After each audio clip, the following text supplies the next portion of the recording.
Bonjour et bienvenue à notre balado. Le cinéma, c'est au cinéma.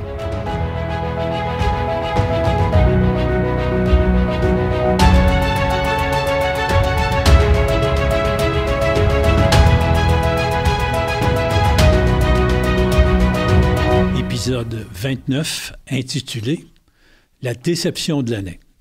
Bonjour Guillaume. Bonjour Marcel. Ça va bien? Ça va très bien toi-même? Oui, ça va super bien, merci.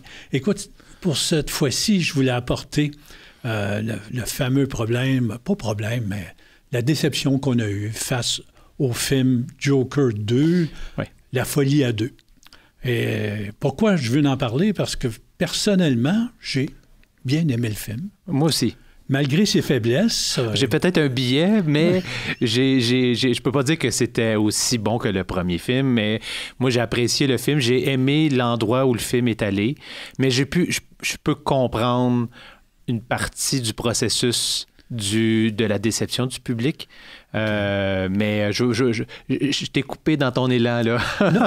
Non, mais tu as parfaitement raison. Ce qu'on cherche à savoir, effectivement, puis moi, ce qui m'a intrigué, c'est... c'était plus juste la critique, là, le film. C'était, en bon français, du bashing. Là. Tout était négatif. C'est le pire film que j'ai jamais fait. C'est une insulte à l'intelligence. Non. Ouais, j'ai vu aussi beaucoup de commentaires.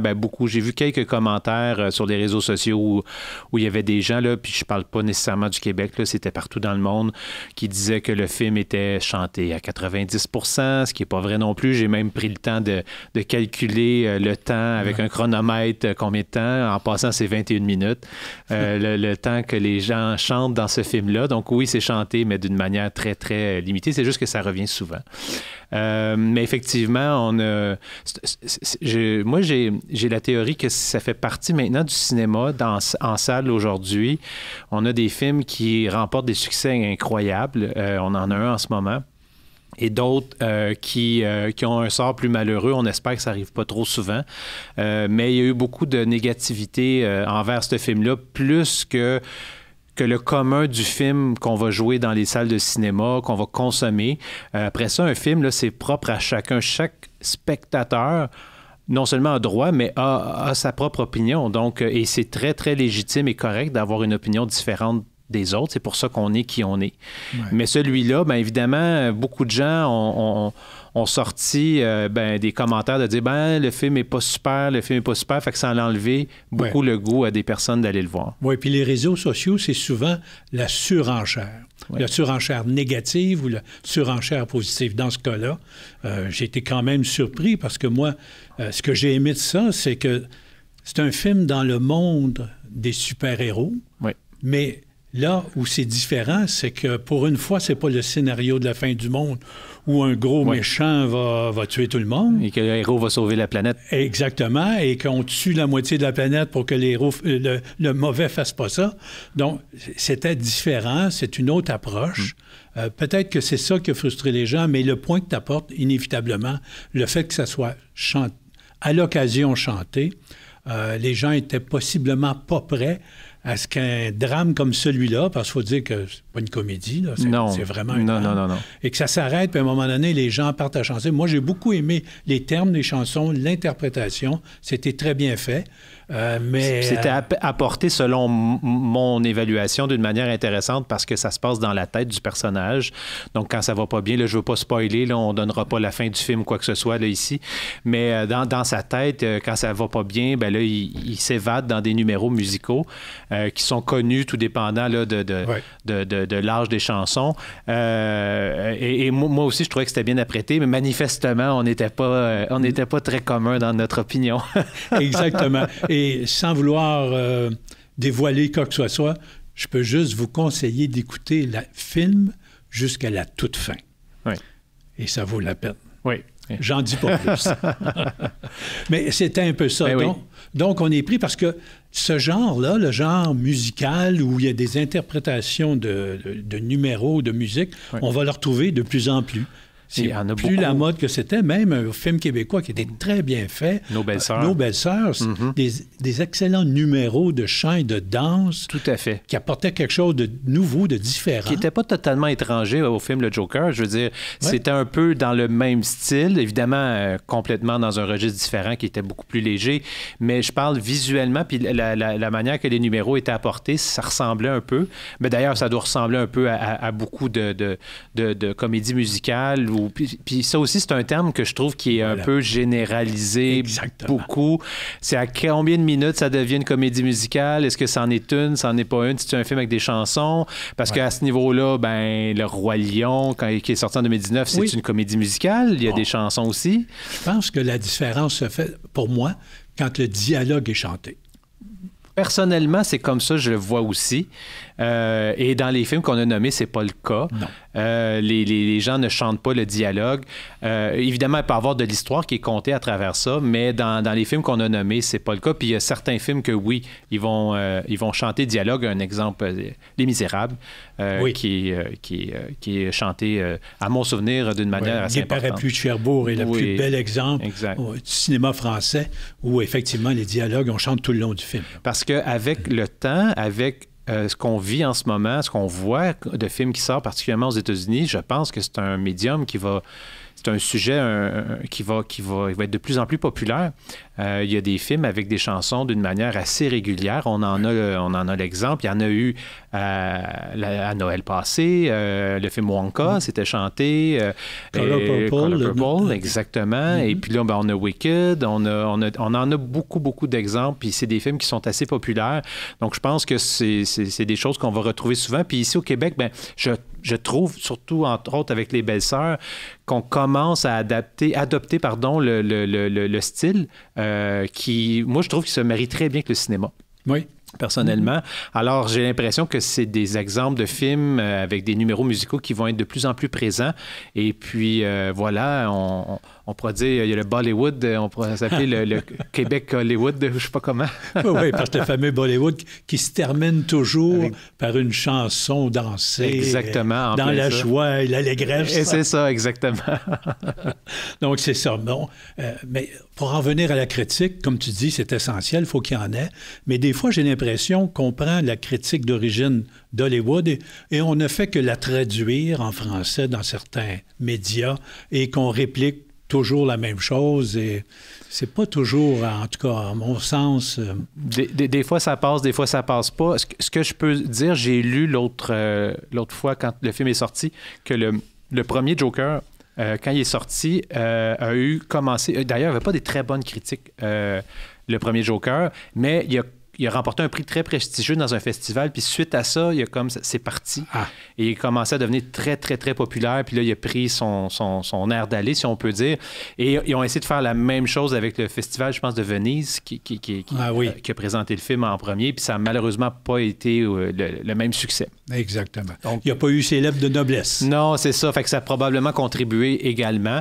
Puis c'est sûr que c'est un choix créatif quand même assez surprenant ou assez intéressant de mettre des numéros musicaux dans un film aussi noir que l'histoire qu'est le Joker. Oui. Et également, puis c'est un mini spoiler, mais ça commence avec une séquence d'animation. Donc ça aussi, c'est quelque chose, on ne s'attend pas à voir ça. Donc c'est tous des petits indices comme ça qui nous envoient des messages qui peuvent être interprétés de manière différente selon le spectateur. Oui, on voulait sortir des sentiers. Et on a réussi. On a réussi, mais malheureusement, ça n'a pas été apprécié de tous. Exact.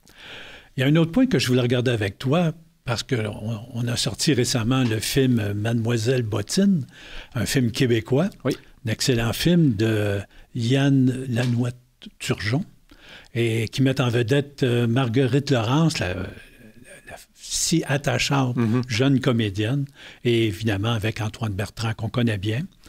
C'est un film attachant, c'est un film intéressant, mais ce que je voulais parler avec toi, c'est on essaie de recommencer un peu les contes pour tous. On sait que Roch Demers, en son temps, on l'appelait même le Walt Disney du Nord, je me souviens, avait fait une réussite on attendait les suites, on attendait les nouveaux contes pour tous. Je me souviens pas exactement des dates de sortie, mais ce que je me souviens, puis j'étais enfant quand ça a commencé, là, je pense, Bac et Bottine, c'était milieu des années 80 à peu près. Là, j'ai pas l'information sur moi, mais c'était dans mon tout jeune âge.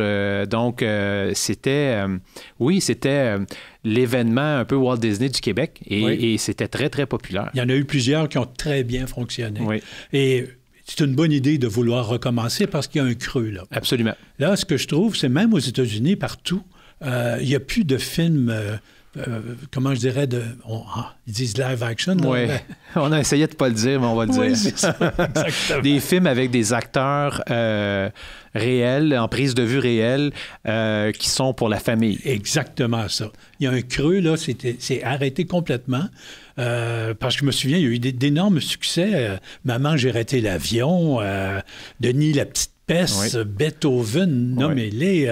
C'était un genre très, très Puis je pourrais même aller jusqu'à Petit Stewart, où, oui, la souris était en animation, mais c'était quand même avec des acteurs. Absolument. Ou Maman, Honey, I Shrunk the Kids, en français, j'ai réduit les enfants. J'ai réduit les enfants. 101 Dalmatiens, on peut en nommer, il y en a une liste. Et d'un coup, on tombe avec de l'animation maintenant pure et simple. À l'ordinateur avec des images de synthèse, qui est un médium et qui est un soutien qui est hyper populaire. On en a l'exemple en ce moment avec Moana. Moana qui défonce. C'est incroyable. Alors, et je pense qu'il y a beaucoup, beaucoup de place pour ça, puis ils vont continuer d'en faire, absolument. Mais moi aussi, je trouve qu'il y a un vide où ce qu'on a laissé tomber, particulièrement aux États-Unis, cette partie-là de film qui est quand même probablement assez économique comme façon de créer des films, d'une part. En tout cas, plus qu'une animation à la Pixar ou à la Disney. Et au Québec, on a un petit peu aussi, là, il y en a heureusement, comme tu dis, avec Mademoiselle Bottine qui est sortie, qu'on lui souhaite tous le meilleur des succès. Puis ce que moi, je me rends compte, c'est qu'on a laissé cette place-là. Et je pense que on a eu un exemple avec Coco Ferme. Oui. L'année passée, qui a été très, très populaire. Ouais. Donc, on sait que les gens peuvent aimer ça et seront au rendez-vous pour le film. Alors, moi, je serais très heureux de présenter ces films-là dans mes cinémas. C'est ça. Puis on doit les encourager à en faire d'autres, à continuer dans cette veine-là. Ça va leur faire le jeu. Mais c'est ça. Écoute, parce que c'est un film où, je te dirais, quand il y a des personnages réels, on s'attache, il y a beaucoup de sentiments. C'est vraiment... ça vient nous chercher peut-être un peu plus. La performance des acteurs, puis tout ça. Oui. Puis là, ce que je constate qui m'attriste un peu, c'est qu'on n'a pas réussi, parce que vu qu'il y a eu un vide pendant tant d'années, on ne réussit pas encore à aller chercher tous les jeunes, toute la famille. Mm-hmm. J'ai constaté en salle de cinéma qu'il y a encore beaucoup de personnes de mon âge. Mm-hmm. Absolument. Et ça, on doit travailler à en faire de plus en plus. Absolument. Pour qu'on puisse ramener un public plus jeune et qui va aider à relancer et à continuer le cinéma québécois à être plus fréquenté. Ah, tout à fait. Ça commence dans le jeune âge. Oui. Comme toi, tu étais enfant, puis tu te souviens de la guerre des Tucs. Absolument, absolument. C'est pas une raison pour se faire mal, là, c'est la guerre.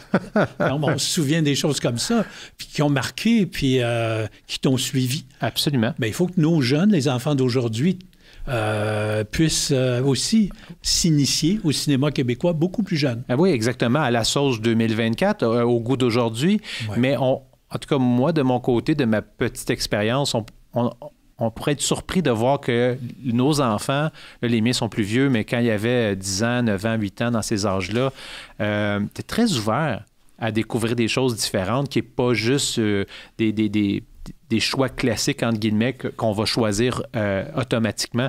Donc, je pense que oui, il y a de la place à ressortir ces films-là, à en refaire. Puis je pense que si le film est bon, si l'histoire est intéressante, elle est touchante, il va y avoir le public pour aller avec. Oui, c'est ça. Il faut recentrer. Ils l'ont fait présentement avec Mademoiselle Bottine. Oui, puis continuons. C'est ça, c'est une très bonne idée. Le film est excellent. Je peux juste conseiller aux gens, c'est une belle sortie pour les fêtes en famille. Absolument, absolument. C'est un des bons films qu'on a à l'affiche. Il y en a plusieurs autres, mais celui-là vaut vraiment la peine. C'est un film québécois intéressant qu'on conseille à tout le monde. J'espère qu'on puisse en faire d'autres rapidement et que les institutions commencent à s'ouvrir à d'autres choses. On sait que les films de genre au Québec, c'est difficile. Oui. Les films policiers, il n'y en a pas beaucoup. Il y en a moins, Ils sont rares. Les films d'horreur, encore moins. Il n'y en a pas beaucoup. Ou à peu près pas. Mais... Et pourtant, comme je disais ce matin, le genre du film d'horreur, c'est un genre très populaire au cinéma.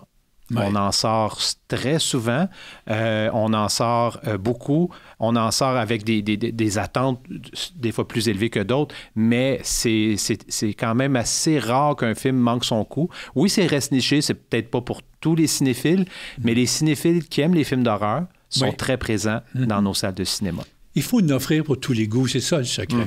Autant ça prend des films à thématiques plus compliquées, plus songées, j'en conviens, mais ça prend aussi... Même s'il y en a qui n'aiment pas ça, mais du cinéma de divertissement, on en a besoin. Absolument. Que ce soit un bon policier, je ne sais pas, une comédie, il y en a.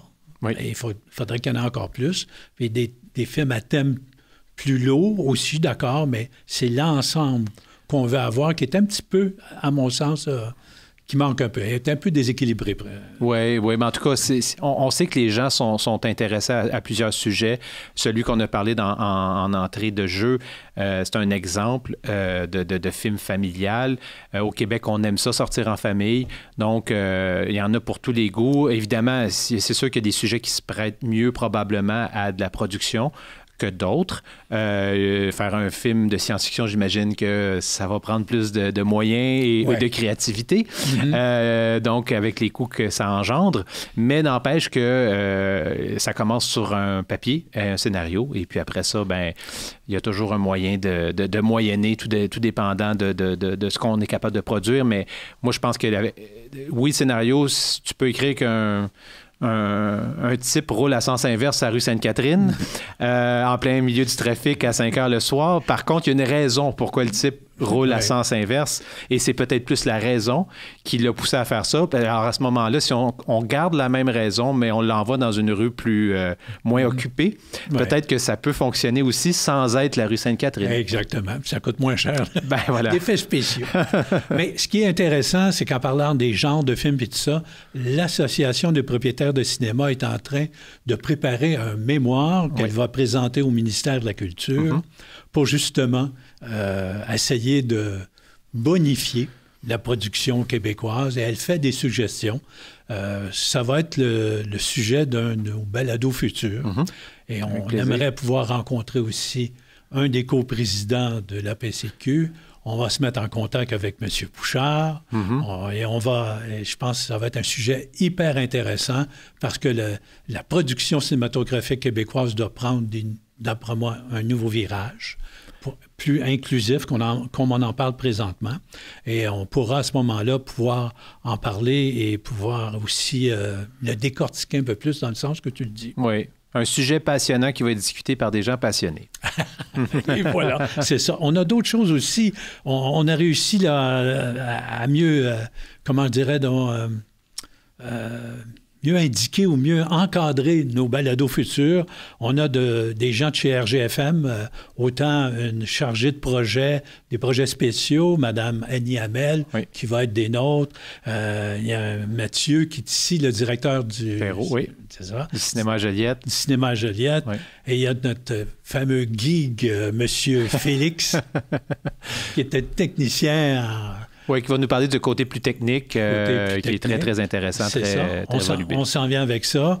Et puis, écoute, je pense que nos futurs balados aussi vont être intéressants. On aimerait contacter M. Denis Ortibise de chez Programmation d'Enur. C'est lui qui est en charge de la programmation des cinémas RGFM. Exactement. Donc, il va un petit peu nous donner son point de vue, son parcours. Puis je pense que ça va être bien aussi d'un peu de parler de, comme j'ai dit, de leur parcours, de leurs intérêts, non seulement professionnels, mais personnels également. Exactement. Puis allez nous dire un petit peu en 2024-25 comment on programme une salle de cinéma, comment ça se fait. Je l'ai déjà expliqué dans les années passées, mais ça évolue tellement vite, compte tenu des plateformes, compte tenu d'un tas de choses, les critères sont à être ajustés, ce qu'ils sont présentement. Donc, écoute, ça va mettre fin à notre épisode d'aujourd'hui. C'est toujours un plaisir, cher Guillaume, de faire ça avec toi. Un plaisir partagé. Et puis, on se retrouve bientôt pour un autre épisode du cinéma. C'est au cinéma.